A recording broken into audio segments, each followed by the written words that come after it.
Bonjour à tous, ici Elsa de la plateforme Ludipsy Santé mentale et ludification. Où on aborde la santé mentale, le bien-être et bien sûr les jeux, notamment les jeux de société.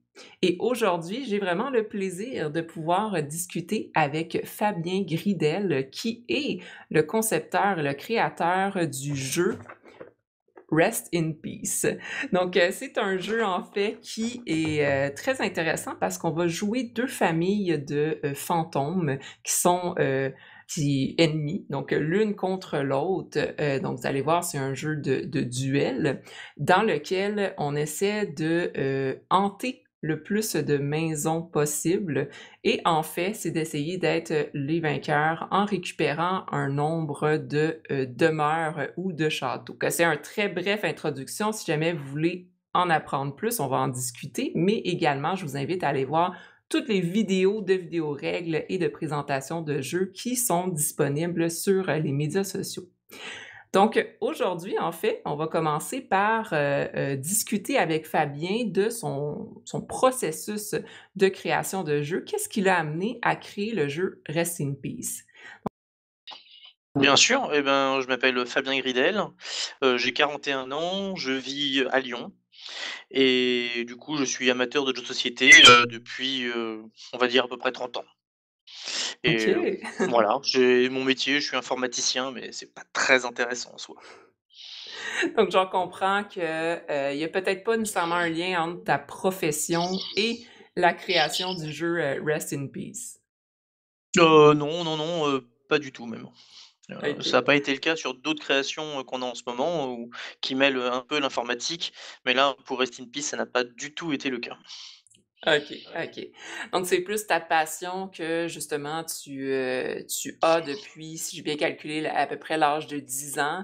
Donc à travers les jeux de société, tu as découvert cette passion-là qui s'est alimentée à travers les années et qu'est-ce qui t'a amené à vouloir, concevoir un jeu de société? C'est un processus un petit peu compliqué. Comme ça fait environ 20 ans que j'ai découvert les jeux de société modernes, donc au début des années 2000, j'ai rencontré, plein de gens et j'ai découvert, énormément de jeux et j'avais jamais vraiment créé de jeux de société et même si je pense un peu comme tout le monde, parfois on a des idées, on se dit: «Ah ouais, tiens, c'est sympa ce truc-là, on pourrait en faire un truc», mais sans jamais franchir le pas. L'élément déclencheur qui a fait franchir le pas, c'est un ami qui s'appelle Johan Levet, qui est un auteur, accompli de jeux de société et avec lequel on a travaillé il y a environ 2 ans, sur un projet commun. Projet qu'on a tous les 2 abandonné depuis, mais c'est à ce moment-là qu'on s'est rendu compte, qu'on aimait, faire ça ensemble et travailler ensemble.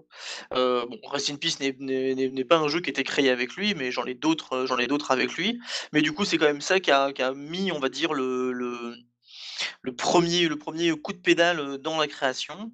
Il y a aussi le fait que dans mes groupes d'amis, ludiques, avec qui je joue régulièrement la semaine, et il y avait d'autres créateurs et qu'à peu près au même moment, il y avait mes amis, Jean-Marc Tribet et François Rouzé qui sont des auteurs, pour François Rouzé de Room 25, mais qui ensemble, ont fait Reload récemment, sur Kickstarter et qui font partie, de mes proches camarades de jeu. Donc il y avait une sorte, on va dire, d'émulsion créative, qui se déroulait à ce moment-là. Voilà, donc ça c'est plutôt, ce qui m'a, on va dire, mis le pied à l'étrier, en tout cas, ce qui m'a poussé à me lancer dans la création ludique. OK, donc j'en comprends que vous étiez un groupe, de joueurs, et vous avez un peu cette étincelle-là pour la création de jeux, de société, un peu en même temps et vous vous êtes comme auto-influencés entre vous. Oui, oui, en fait, le fait que je travaille avec Yoann Levet sur un projet, le fait que des amis, travaillent sur d'autres projets, le fait qu'on échange beaucoup autour, de la création, un jeu ça se fait pas tout seul, hein. Il faut, énormément de tests, énormément de parties, énormément de retours, énormément d'avis. On n'arrive pas du tout, en tout cas pas pour moi, dès le premier jet, à avoir quelque chose, on va dire, d'abouti, de stable, d'équilibré, de simple aussi mécaniquement parce que il est, en vérité plus difficile de simplifier un jeu, que de le complexifier. On peut toujours rajouter des règles, mais en garder que l'essentiel n'est pas forcément la chose la plus évidente et bah, du coup, évidemment, avoir des cercles de joueurs, on va dire, qui sont, dans la même, processus créatif que nous, évidemment, aide Mmh. énormément. Puis, le début de conception du jeu Rest in Peace remonte à combien de temps? Bah, là, je dirais maintenant environ, 2 ans. Alors, au début, c'est évidemment, ça n'avait pas grand-chose à voir avec Rest in Peace. La première idée était d'en faire un jeu asymétrique.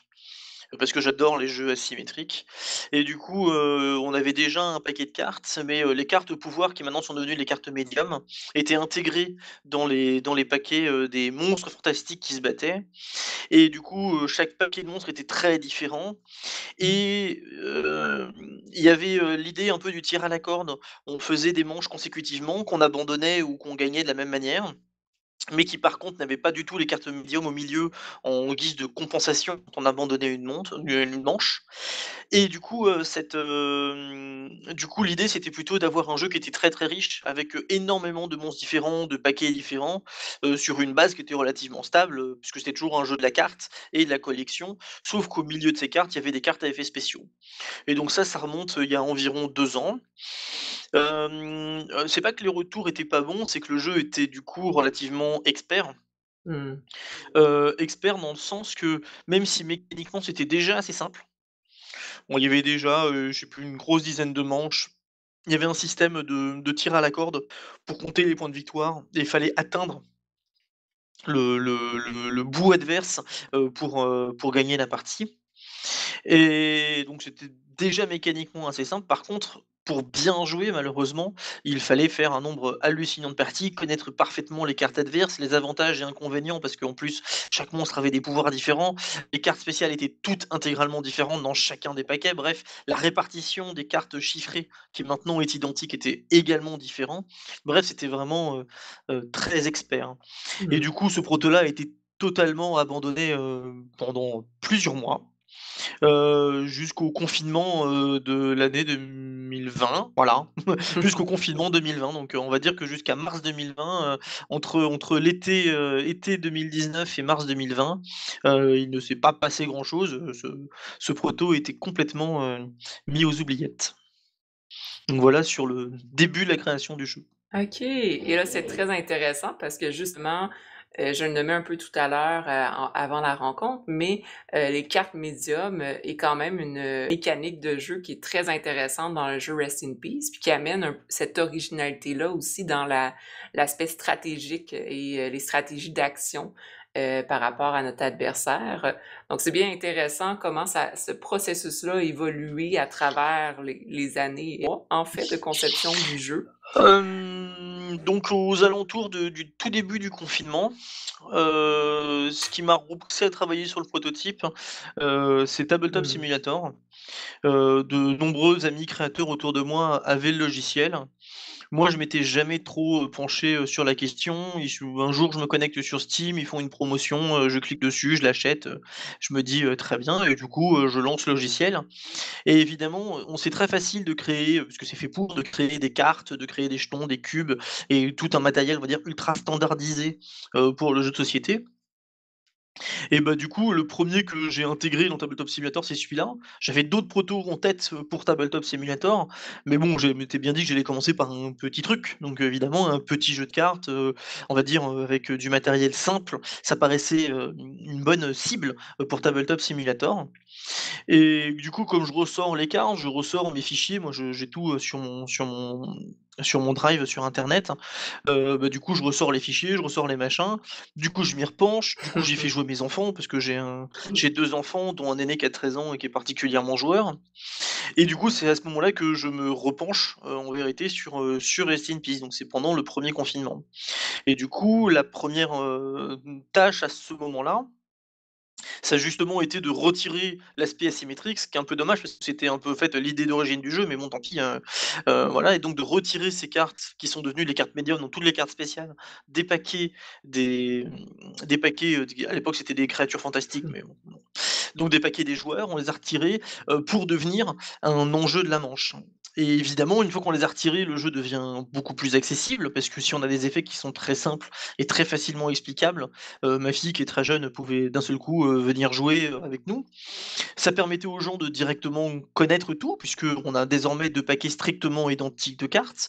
Donc on avait pas mal de d'avantages en termes de simplification et d'aspect un peu pur du jeu Mmh. sur le plan mécanique. Et puis ça a apporté également le le, le petit plus, on va dire, que d'un seul coup, les cartes médium devenaient un enjeu elles-mêmes, alors qu'avant on se battait pour des points de victoire et qu'on se battait pour voilà.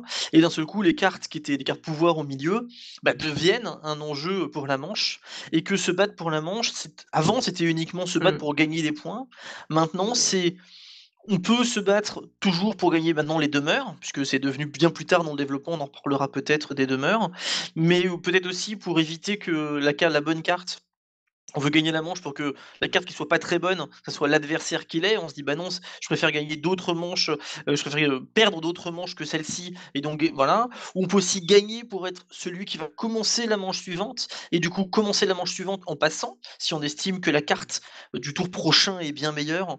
Donc il y a plein de raisons dans l'évaluation, il y a plein de motivations dans l'évaluation et évidemment, il n'est pas du tout nécessaire que les cartes médium, soient strictement équivalentes. Par exemple, si on avait toutes les cartes médium, ça serait juste 2 points à dépenser, bah, ça marcherait pas. Pour qu'il y ait de l'enjeu, il faut qu'il y ait un avantage à certaines manches, des désavantages à d'autres manches. Il faut pas on va dire qu'elles se valent pour créer de l'enjeu.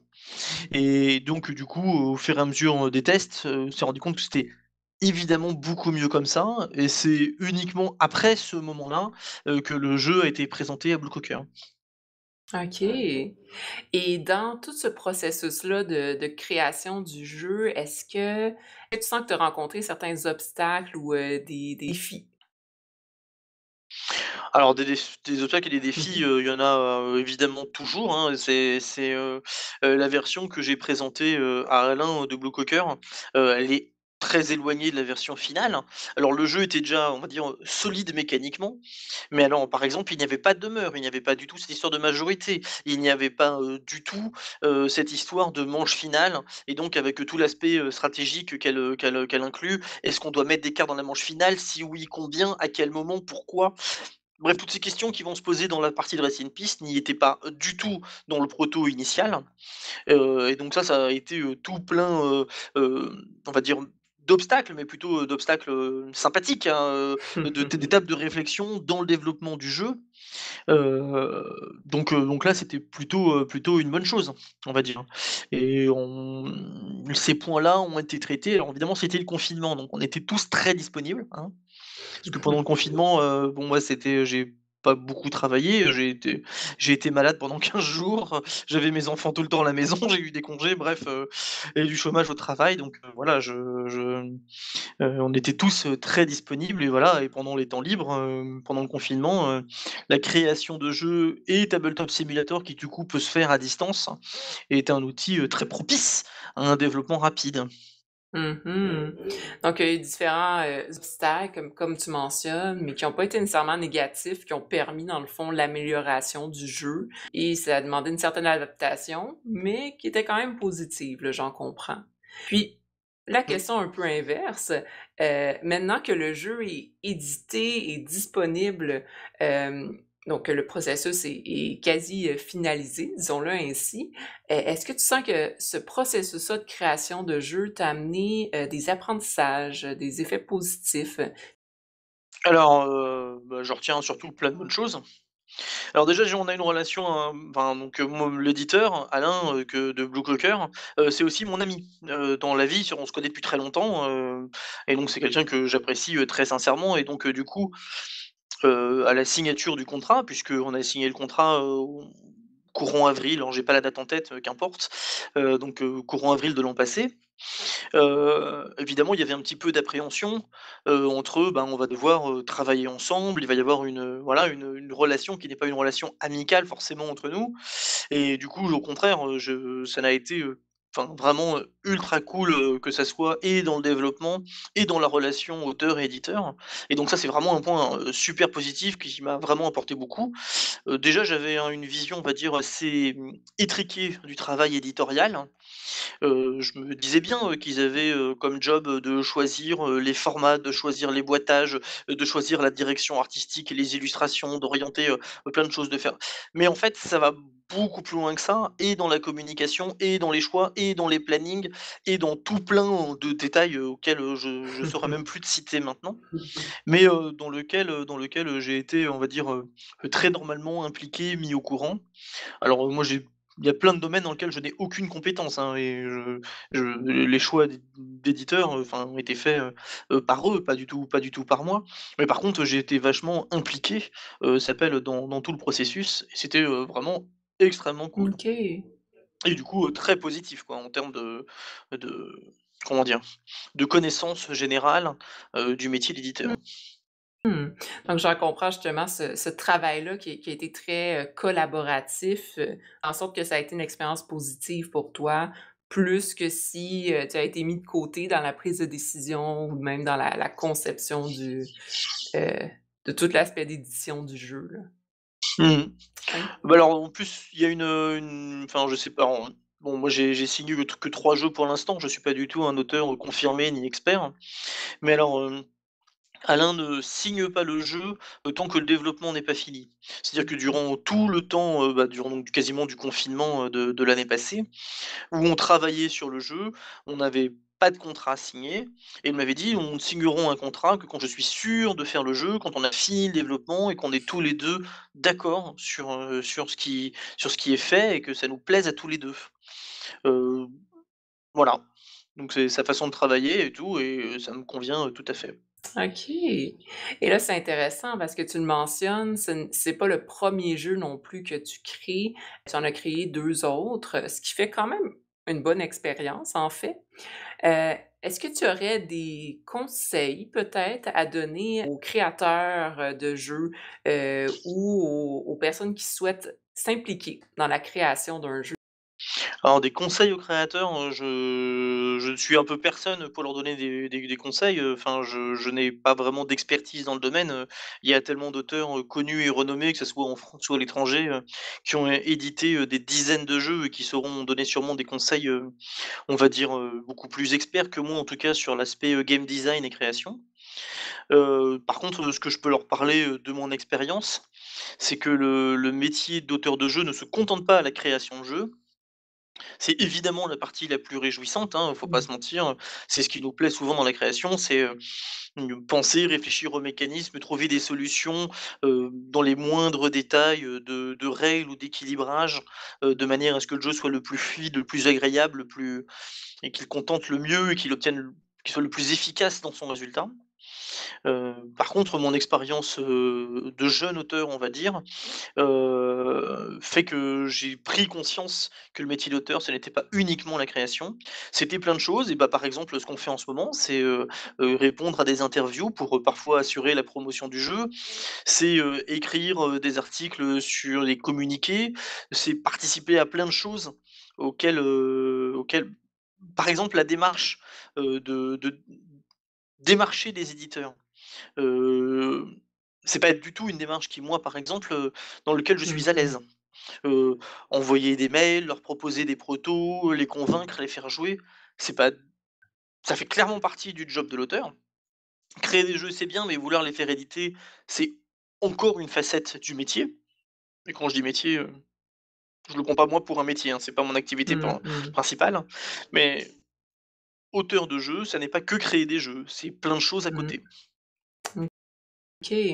Donc, quand on s'implique dans la création, la conception d'un jeu dans le but de l'éditer, c'est important de garder en tête qu'il va y avoir aussi autre chose à mettre en place, notamment l'aspect communication, marketing, participer à des entrevues, faire du réseautage social, parfois, ben, inciter auprès des maisons d'édition ou vraiment aller chercher et explorer, sur les différents médias, sociaux. Donc, tout ça, c'est important de garder ça en tête dans le processus de création de jeux, étapes qui vont devoir être mis en place.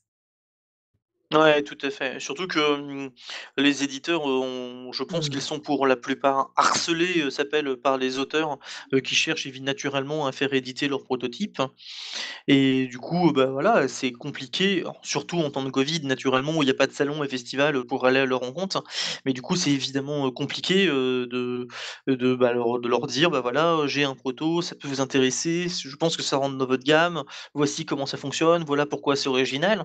On est en quelque sorte les VRP de son propre jeu, ce qui n'est pas du tout une position qui pour Mmh. moi, je veux dire, je suis pas du tout à l'aise avec ça. Et sur, les 2 autres jeux qui ont été signés, c'est mon coauteur, Johan Levesque qui clairement, Mmh. assure la fonction, mais vraiment. OK. Donc, effectivement, parfois, il faut prendre un peu un rôle qui est moins agréable, mais qu'il faut passer au travers pour en arriver à réaliser la finalité de son projet, qui est justement l'édition et de rendre le jeu, disponible à tout le monde. Ce qui s'est passé, en fait, avec le jeu, Rest in Peace, qui est maintenant disponible à tous, là. Oui, oui, tout à fait. Super et justement, si les gens, aimeraient se procurer le jeu Rest in Peace, en ce moment, comment est-ce qu'ils peuvent faire pour, se le procurer? Eh bien, le jeu est distribué par BlackRock en France. Je sais qu'il y a des boîtes qui sont parties au Canada. Je crois qu'Alain m'a dit que des boîtes étaient parties en Belgique. Alors ce serait plutôt à lui de confirmer parce que c'est vraiment pas un sujet d'auteur, hein, il m'a dit donc c'est de mémoire que je dis ça. Comme le jeu est distribué par BlackRock en France, donc si vous êtes français, normalement, dans la plupart des boutiques spécialisées, puisque BlackRock est un grand distributeur, vous devriez le trouver ou au minimum leur demander, de le commander. Et sinon, il est, disponible évidemment sur toutes les plateformes de vente en ligne, spécialisées dans les sociétés. Super. Donc, justement pour, ceux à l'international ou même au Québec, le jeu est disponible. Vous pouvez voir en ligne, c'est qui est affiché aussi sur le site de Blue Cocker. Vous pouvez accéder, voir les informations et différents liens justement de vidéos règles et de présentation du jeu. Moi-même, de mon côté, si jamais ça vous intéresse, j'ai fait, une vidéo de présentation du jeu et de mon expérience en y jouant. Une vidéo aussi de, vidéo règles et d'explication, d'analyse, du jeu. Donc, je pense qu'on va terminer là-dessus. Merci beaucoup Ah, Fabien d'avoir merci Elsa. Non, non, je t'en prie, tout à fait, vraiment merci à toi. ça fait toujours plaisir en fait, comme je mentionnais, de discuter avec des créateurs de jeux, surtout que je l'ai mentionné un peu tout à l'heure, mais j'ai beaucoup aimé le jeu, Rest in Peace, qui est dans mon style de jeu en fait, qui sort un peu de mon style de jeu. Je suis très jeu coopérative. Par contre, j'ai beaucoup aimé le fait que ce soit un jeu compétitif, mais dans un aspect, très stratégique où est-ce qu'on peut choisir avec, les demeures et les cartes médium, on peut choisir en fait de volontairement perdre une partie pour avoir une carte médium et nous avantager dans notre stratégie. Donc, j'aime beaucoup les jeux justement de duel où est-ce qu'il y a un aspect stratégique à long terme. Très bon jeu que je recommande à tous, au moins d'aller, voir les vidéos ou de le tester, si possible. Donc, encore une fois, merci beaucoup Fabien, d'avoir, Merci pris à ce toi. temps-là, en fait, pour, faire, l'entrevue. Je sais que ces temps-ci, tu es beaucoup surchargé dans les entrevues, donc, c'est la finalité justement d'édition du jeu, c'est de pouvoir en parler, puis de voir la passion chez les joueurs. Donc, je te souhaite de voir toute cette passion-là chez les joueurs et d'avoir plein de retours positifs. Merci pour tous ceux qui ont pris le temps de nous écouter et de nous regarder. Donc, je vais mettre tous les liens, vers, Blue Cocker, vers les vidéos, de présentation du jeu Rest in Peace dans le descriptif de la vidéo. Si jamais ce n'est pas le cas, je vous invite à aimer la page Facebook de Ludipsy et à vous abonner à la chaîne, YouTube si jamais vous voulez voir d'autres vidéos avec des créateurs, des vidéos d'analyse, hebdomadaires. Donc, merci à tous. Je vous souhaite de passer une belle journée, bon après-midi, bonne soirée, dépendamment où vous êtes dans le monde et à la prochaine. Bonne soirée, au revoir.